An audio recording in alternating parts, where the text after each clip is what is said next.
Hello दोस्तों, आज हम लोग देखेंगे क्रिया के भेद से सकर्मक और अकर्मक क्रिया को विस्तार से पढ़ेंगे। तो आप सभी का स्वागत है मेरे यूट्यूब चैनल पर। तो चलिए स्टार्ट करते हैं। सबसे पहले देखते हैं क्रिया के भेद हमारे कितने हैं। तो क्रिया के भेद हमेशा याद रखना, दो होते हैं, सकर्मक और अकर्मक क्रिया, और इनको विस्तार से समझेंगे क्योंकि यहाँ से हमारे प्रश्न बनते हैं। सबसे पहले कौन सा है सकर्मक क्रिया। तो सकर्मक क्रिया क्या है हमारी। सकर्मक क्रिया, जब क्रिया को कर्ता को छोड़कर कर्म की आवश्यकता होती तो उसे सकर्मक क्रिया कहते हैं। ऐसे समझिए, जब हमको उत्तर क्या में मिले तो आप समझ लेना वहाँ पर कौन सी क्रिया होती है, सकर्मक क्रिया होती है। कैसे, मोनू खाना खाता है तो क्या खाता है, क्या में उत्तर मिल रहा है, खाना खाता है। सोनी गीत गाती है तो क्या गाती है, गीत गाती है। तो हमें अगर कहीं पर भी क्या में अगर उत्तर मिले तो आप समझ जाना वहाँ पर सकर्मक क्रिया होती है। अगर क्या में अगर आपको उत्तर मिल रहा है तो वहाँ पर हमारी सकर्मक क्रिया होती है।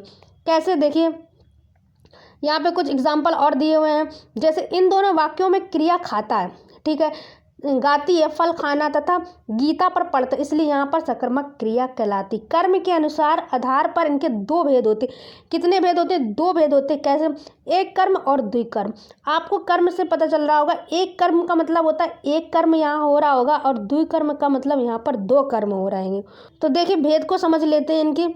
भेद, एक कर्मक क्रिया, तो एक कर्मक क्रिया से आपने समझा कि एक कर्म हो रहा है। जैसे जिस क्रिया में कर्म एक ही होता है उसे एक कर्मक क्रिया कहते हैं। जैसे शिखा स्कूल जाती है और ऋतु किताब पढ़ती है, तो इस शिखा क्या जाती, कहाँ जाती है, तो कहाँ जाती, स्कूल जाती। और यहाँ पर ऋतु किताब पढ़ती है तो क्या पढ़ती है, किताब पढ़ती है। तो क्या में उत्तर मिल रहा है हमारा।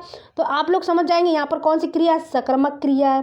ठीक है, यहाँ पर क्या लिखा है, इन दोनों वाक्यों में किताब तथा स्कूल कर्म जो क्रिया पर उत्तर से प्राप्त, इन दोनों वाक्यों में एक ही कर्म प्रयुक्त होता है। यहाँ पर कौन सी कर्मक क्रिया है हमारी। ठीक है, द्विकर्म में क्या है कि द्विकर्म में क्या होता है, क्रिया के जिसमें दो कर्म होते हैं उसे द्विकर्मक क्रिया कहते हैं। जैसे रेखा ने शिक्षक को पुस्तक दी तो क्या दी, पुस्तक दी। नितिन ने राजेश को गणित पढ़ाई तो क्या पढ़ाई, गणित पढ़ाई। तो क्या में आपको उत्तर मिल रहा है। तो जब आपको हमेशा याद रखना है, अगर हमको क्या में अगर उत्तर मिल रहा है वहाँ पर, तो वहाँ पर हमारी सकर्मक क्रिया हमेशा होती है, अकर्मक क्रिया के अंतर्गत नहीं आता। और फिर पढ़ लेते दूसरा नंबर हमारी अकर्मक क्रिया में से कैसे प्रश्न बनते हैं। तो क्या दिया है कि अकर्मक क्रिया क्या होती है, जब क्रिया को कर्म की आवश्यकता नहीं होती, अर्थात वहाँ कर्म का अभाव है, वहाँ अकर्मक क्रिया होती। जैसे एग्जाम्पल में अम्बा पढ़ती, पर यहाँ पर आपको क्या में उत्तर नहीं मिलेगा। कैसे, देखिए समझिए कि क्या में अम्बा पढ़ती है, क्या पढ़ रही है, कोई उत्तर नहीं मिला। आकाश हंसता है, क्या हंसता, कोई उत्तर नहीं मिला हमको। सतनाम खेलता है तो क्या खेलता है, कोई उत्तर नहीं मिला। अगर आपको क्या में उत्तर नहीं मिलता वहाँ पर अकर्मक क्रिया होती है। अगर आपको क्या में उत्तर मिल जाए तो वहाँ पर आपको सकर्मक क्रिया होती। ठीक है, अकर्मक क्रिया में यही अंतर है कि अकर्मक जिसमें कोई भी कर्म का अभाव ना हो वहाँ पर हमारी अकर्मक क्रिया होगी, और सकर्मक क्रिया में आपको हमेशा क्या में अगर उत्तर मिल रहा है तो वहाँ पर हमारी सकर्मक क्रिया हो जाएगी।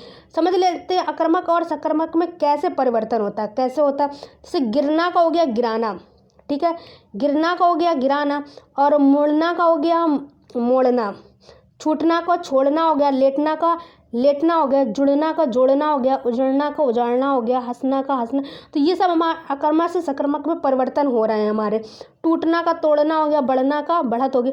तो ये सब हमारे किस में हो रहा है परिवर्तन, सकर्मक क्रिया में परिवर्तन हो रहा है। ठहराव हो गया, पालना का पालना हो गया। तो ये सब हमारे किस में अंतर हो गया, सकर्मक क्रिया में हो गया। तो आप लोगों को समझ आ गया अकर्मक और सकर्मक क्रिया क्या होती। जिसमें कर्मक क्रिया वो होती है जिसमें आप में क्या में आपको उत्तर मिले तो वहाँ पर हमारी सकर्मक क्रिया होती है, और अकर्मक क्रिया में कर्म नहीं होता और क्या में उत्तर हमको नहीं मिलता। तो नेक्स्ट वीडियो में अगले टॉपिक के साथ में।